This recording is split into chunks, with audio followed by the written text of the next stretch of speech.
বাঙালির অতি পছন্দের কিছু মাছের মধ্যে অন্যতম পছন্দের প্রিয় মাছটি হলো চিতল মাছ। চিতল মাছের মুইঠা রেসিপিটি ছোট থেকে বড় সকলেরই মন কেড়ে নিয়েছে খুব সহজেই। চিতল মাছের কালিয়া রেসিপিটিও কিন্তু মন্দ নয়, ভীষণই ভালো লাগে ঠিকঠাক করে রান্না করতে পারলে। প্রচুর পুরনো একটা রেসিপি, কম বেশি সকলেই এই মাছটা রান্না করতে জানে। আমি কিভাবে রান্না করি সেটাই আজকে আপনাদের সাথে শেয়ার করতে চলে এসেছি। নমস্কার বন্ধুরা, আমি বন্দনা। মিঠাই ম্যাজিকস অফ কিচেনে আরও একটা নতুন রেসিপির সাথে আপনাদের সবাইকে জানাই অনেক অনেক স্বাগত। নিয়ে এসেছি চিতল মাছ। আমি এখানে 6 পিস মতন চিতল মাছ নিয়ে নিয়েছি, পেটি গাদা সহ, মানে লম্বা লম্বা করে এক ছিঁড় করে মাছগুলো কাটানো হয়েছে। মাছগুলো খুব ভালোভাবেই কেটে দিয়েছে মাছ বিক্রেতা, মানে গায়ের যে আঁশটা থাকে আঁশটা একটু স্কিন সহই ভালোভাবে কেটে দিয়েছে, যার জন্য খুব একটা ঝামেলায় পড়তে হয়নি। ভীষণ ছোট ছোট এই মাছের আঁশগুলো হয়, তাই বাড়িতে কাটতে কিন্তু ভীষণই সমস্যায় পড়তে হয়। মাছ বিক্রেতার কাছ থেকে খুব সহজেই আঁশগুলো কেটে এনে বাড়িতে খুব ভালোভাবে জল পাল্টে পাল্টে ধুয়ে মাছগুলোতে একটু তেল আর একটু হলুদ আর একটু লবণ মাখিয়ে রাখছি। সর্ষের তেল দিয়ে মাছটা মাখিয়ে রাখার ফলে মাছটা যখন আমরা ভাজবো কড়াইয়ের গায়ে কিন্তু মাছটা লেগে যাবে না, আর তেল ছিটে গায়ে আসার সম্ভাবনাটাও কম থাকে।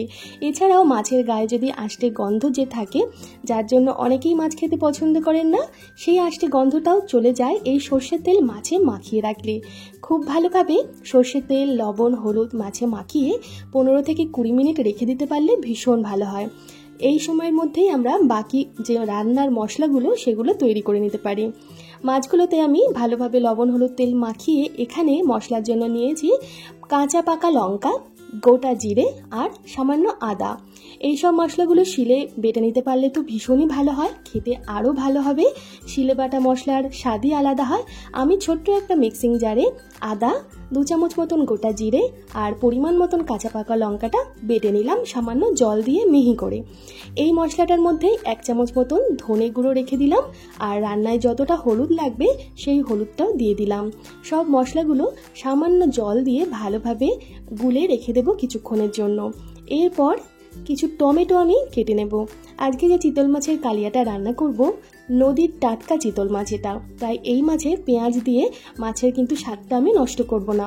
আপনারা চাইলে অবশ্যই পেঁয়াজ দিয়েও মাছটা রান্না করে নিতেই পারেন। টমেটোগুলো দেখুন আমি গোল গোল করে কেটে রেখেছি।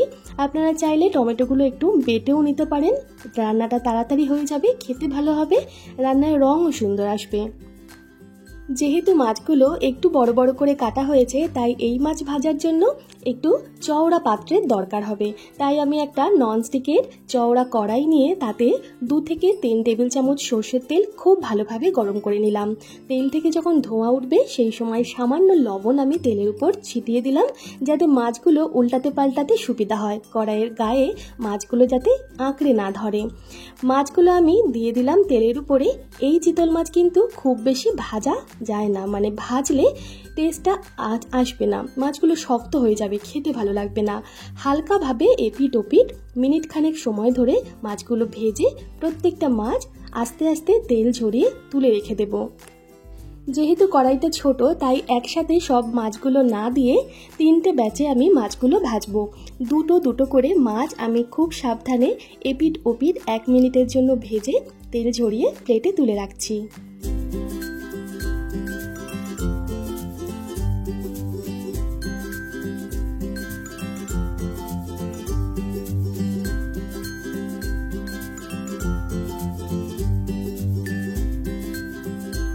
মাছগুলো হালকাভাবে এপিট ওপিট ভেজে প্লেটে তুলে রেখে, যদি কড়াইতে খুব বেশি তেল থাকে তাহলে আর তেল দেওয়ার দরকার নেই।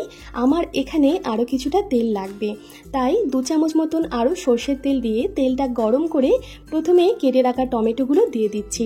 টমেটোর জায়গায় আপনারা কিন্তু যে কোনো পছন্দ মতো ফোড়ন দিয়ে নিতে পারেন, কালো জিরে, গোটা জিরে, মানে সাদা জিরে, সেই ফোড়নটা দিয়েও আপনারা টমেটোটা দিতে পারেন। বা পেঁয়াজ যদি খেতে চান, এই জায়গায় সামান্য পেঁয়াজ বাটা বা কুচনো পেঁয়াজও তেলে ভালোভাবে ভেজে তারপর টমেটোটা দিতে পারেন। আমি আগেই বললাম নদীর টাটকা মাছ, পেঁয়াজ দিয়ে মাছের স্বাদটা নষ্ট করতে চাই না, তাই পেঁয়াজ আমি দিলাম না। কালিয়াতে কিন্তু একটু পেঁয়াজ লাগে, তো আপনারা চাইলে অবশ্যই সামান্য পেঁয়াজ ভালোভাবে ভেজে রান্নায় ব্যবহার করতে পারেন। টমেটোগুলো তেলের সাথে খুব ভালোভাবে ভেজে নিলাম।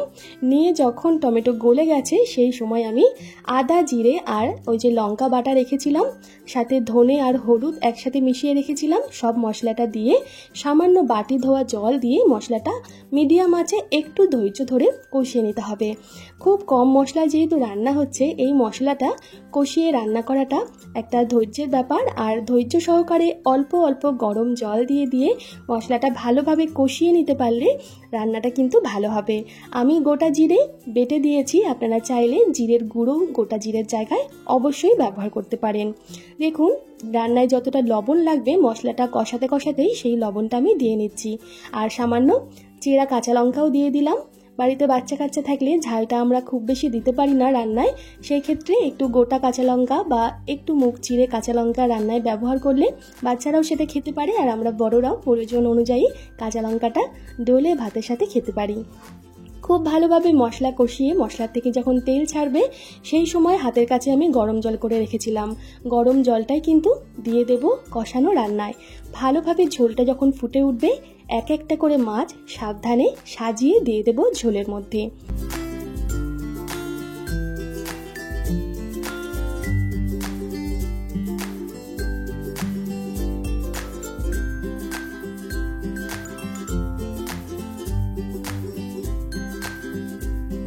গরম ঝোলের সংস্পর্শে এসে মাছগুলো কিন্তু একটু টাইট হয়ে যাবে, মাছগুলো ভেঙে যাবে না একেবারেই।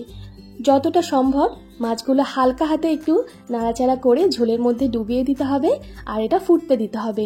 আমি ঢাকা দিয়ে মাছটা ফুটতে দেব না, ঢাকা খুলেই মোটামুটি 10 মিনিটের জন্য মাছটা ঝোলের সাথে ভালোভাবে ফুটিয়ে নেব।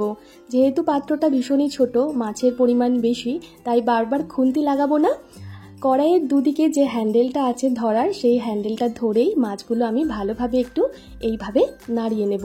এতে মাছগুলো নিচের দিকে কিন্তু ধরে যাওয়ার সম্ভাবনা থাকবে না। আমি কিন্তু রান্নাতে এক ফোঁটাও লঙ্কার গুঁড়ো ব্যবহার করিনি। আপনারা অবশ্যই যদি ভালো রং আনতে চান তাহলে গুঁড়ো মশলা যখন ব্যবহার করলেন লঙ্কার গুঁড়ো বা কাশ্মীরি লঙ্কার গুঁড়ো রঙের জন্য ব্যবহার করতেই পারেন।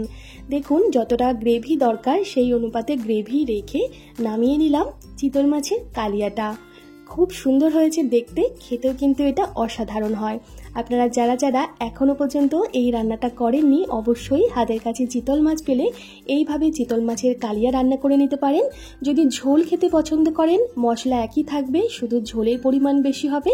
আর চাইলে সেক্ষেত্রে আপনারা আলু লম্বা লম্বা করে কেটে ভেজে ঝোলের সাথে দিয়ে দিতে পারেন, তবে সেক্ষেত্রেই মাছটা হয়ে যাবে চিতল মাছের ঝোল।